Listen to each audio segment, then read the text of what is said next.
to destabilize local communities so they can come in and federalize things in Al Sharpton's own words. We are the restorationists. We're trying to stop a globalist takeover. We don't want destabilization. We don't get power out of that. We want freedom. And Joe Jennings wanted to talk about this. Again, it turns out Charlton shooter was on a drug linked to violent outbursts. It's up on Infowars.com. And you told me before all this happened, what happened to your dad once they prescribed him this. Tell folks what it did to your father. Basically, you can't blame weapons as the cause of this. The biggest weapon is these prescription drugs. What they do is they turn somebody who's completely normal into another person, just completely into a zombie that's suggestive, is just sitting there not knowing what world they're in. So if you put a weapon in the hand of that person, the little voices inside their head, because of these prescription drugs like Suboxone, Zoloft, it's the cocktail mixture that just completely eradicates the people. Come back and tell us, because you wanted to share what happened to your father. You were saying completely normal, happy, healthy. He goes on Suboxone, I mean, my dad's a dentist. He's retired, but they give people similar drugs in sedation dentistry. You could tell them, stick your hand in a light socket. You could tell them, jump off a cliff, they'll do it. And I said yesterday, if he's on an amnesiac, look out, folks. This may be staged. Look at the graphic on Infowars.com. Mass murder pills. That's what they are. By the way, Jesse Ventura called me yesterday, breathless. I've never heard him like this. And he's going to be joining us in the next hour. We'll cover the waterfront with the former Minnesota governor, who they've really tried to destroy and demonize and done a partial job of it, saying he got arrested DWI in California when he doesn't drink, fighting police. Just totally made up. And then that didn't work because he was in Minnesota and went on TV. And then they said that Chris Kyle beat him up because he was running around saying, I'm glad Navy SEALs are dead, when he'd been there speaking at their commencement.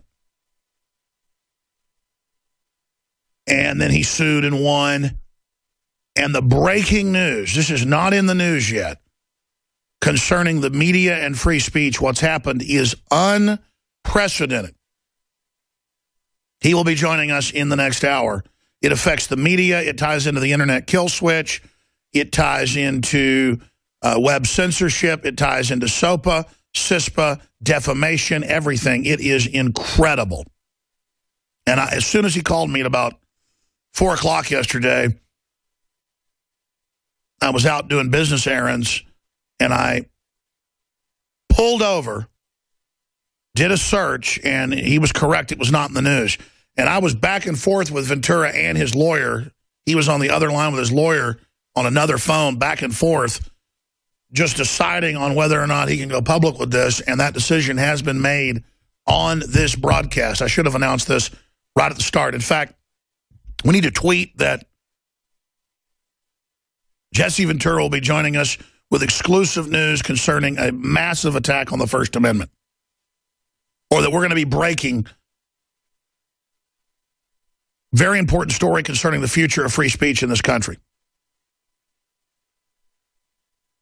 Basically, in fact, it's so big, I don't even have words to describe what to send out on Twitter.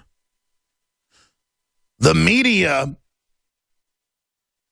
are petitioning the court to codify in federal law that you are allowed to lie and that you cannot be found liable, but only if you're establishment media.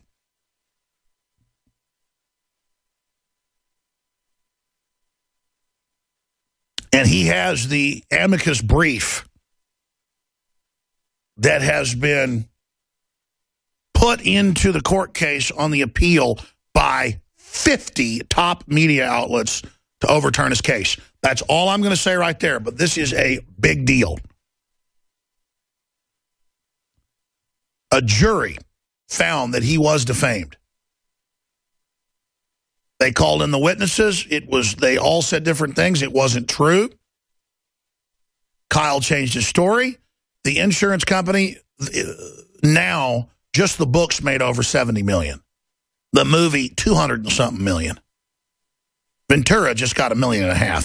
It cost him $1 million to sue. You know I'm supposed to say that. The point is, it was all about his name. Ventura's got plenty of money. He did land deals, you name it, media things. I mean, the guy's loaded. And he did this because it's not true. And he's talked to Kyle personally before he died and said, stop lying. I've never met you. He's been in the room with him. Stop it. And Kyle would not do it, so they killed him. And had a PTSD vet to fit the whole narrative so they could have their movie and have their hero, when the book has been proven, not just the Ventura part, to be a load of horse crap. And as much as I like Texans, and as much as I like rodeo riders, as much as I like tough guys from Texas, I mean, this is a story made for people like me. I got family a lot like Chris Kyle, the real deal. And Chris Kyle was brave, did do a lot of stuff, but a bunch of his book was hyped up, just like Private Lynch, just like Pat Tillman wouldn't go along with it. They killed him. They killed 4 members of her team to shut them up, but then it still came out it was all fake. In fact, you can see my whole American Sniper Exposed as giant hoax. That's coming up. And this ties in to everything. But now it's about free speech and a huge case. So Jesse Ventura will be joining us on that front and more. But while we're busy talking about the 9 people that are dead, why aren't we talking about the hundreds? I was looking at the numbers. It's something like 300 plus blacks get shot by other blacks a year and killed. Thousands get shot in Chicago, in the city proper, not counting all the suburbs. There's no speeches. There's no discussion. There's no talk about trying to stop that, or the 14 million dead black babies that have been aborted since Roe v. Wade. Some numbers are even higher. It's all just these 9 people as if it's the end of the world because the media tells us when to get upset, when to get angry. Here are the headlines. We're going back to Joe Jennings. Charleston shooter was on drug linked to violent outburst. Surprise, surprise, as Gomer Pyle likes to say. House approves fast track 218 to 208, sending bill to the Senate. Devastating. But Salon says white America must answer for the Charleston church massacre. That's right. You're all collectively bad. So I guess when a black person does something wrong, all black people are collectively bad. Or Hitler was bad, so now all Germans or Austrians today are guilty. No, they're not. In fact, a 2-year-old Austrian baby is guilty for Hitler. No, he's not. I'm not guilty. I've done nothing but try to help people. I don't have any guilt. I'm sick of it.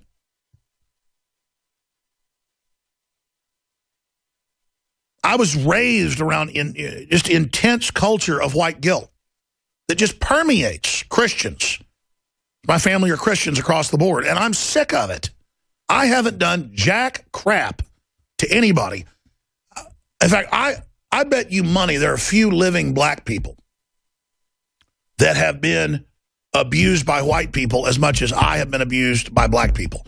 And again, I was attacked by redneck gangs, some fights with Mexican gangs. I didn't realize it was gangs at the time, but people, they didn't know they were in gangs. It's just gang behavior. It's mob psychology. That's what a race war is.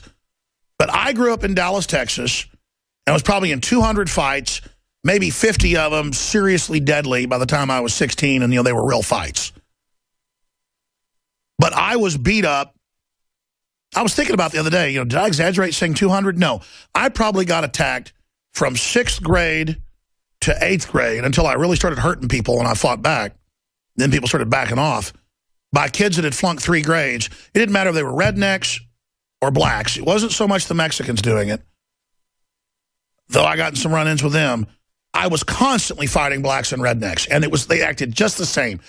It'd be like 5 rednecks or 5 blacks. They'd shoot their mouth off, trip you, run your head in the wall. You start fighting one, beat one up, they all jump on you. And I'm just tired of it.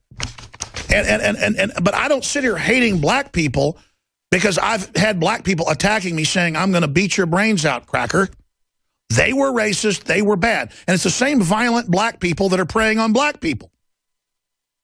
But I just, how many black people out there have been in probably, have had white people physically attack them? I don't want to exaggerate. I say 200, 300 total fights, 100, maybe 50 were really hardcore. I've been in the hospital probably 15 times fighting.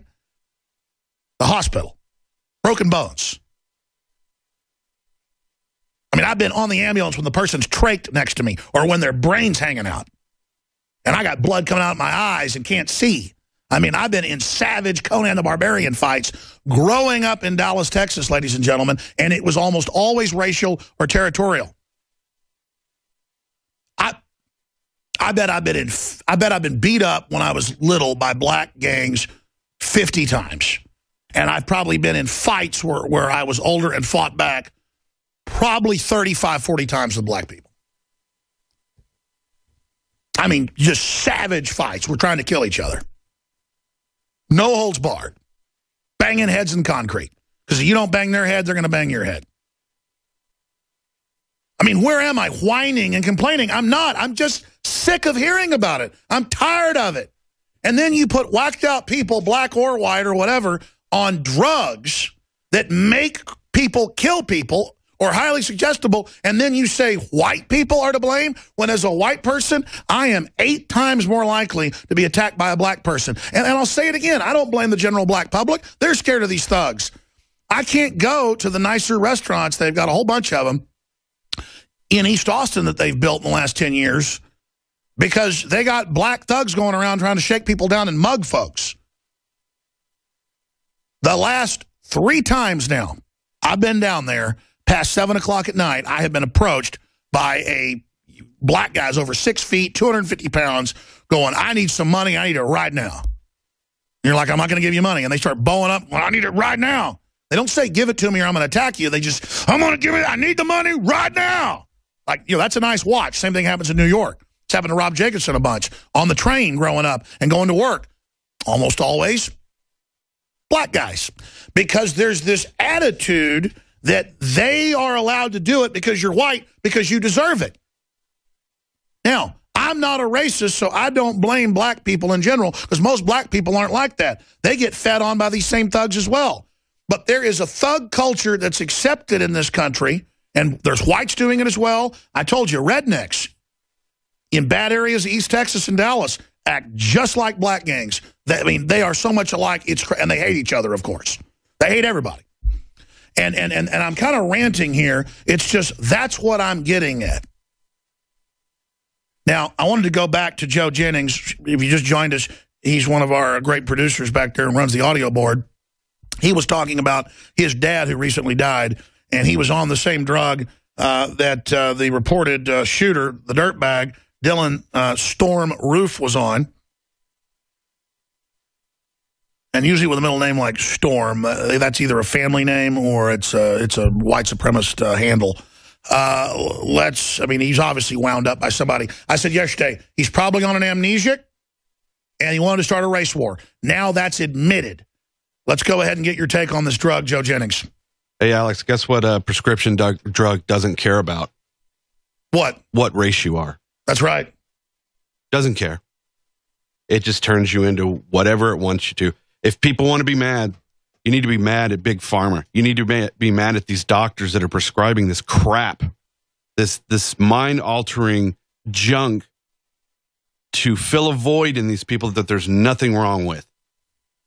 It's an incredible epidemic. First, it started with he was addicted to Vicodin, which was given to him from doctors like it was candy.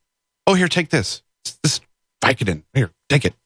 So he had to get on Suboxone, which is very similar to a methadone. Sure, they invented heroin at the end of the Civil War to get the troops off opium. It's about 8 times stronger. So they get you off one narcotic with another. Oh yeah, and it's a Schedule II. He had a heck of a time getting any doctor, and I'm talking any. He had to go to different states to get a doctor to prescribe it for him. None of them want to touch it. But now, oh, take this. It's this new drug, Suboxone. It's good for you. Take it. what I don't understand, and none of my family understand, is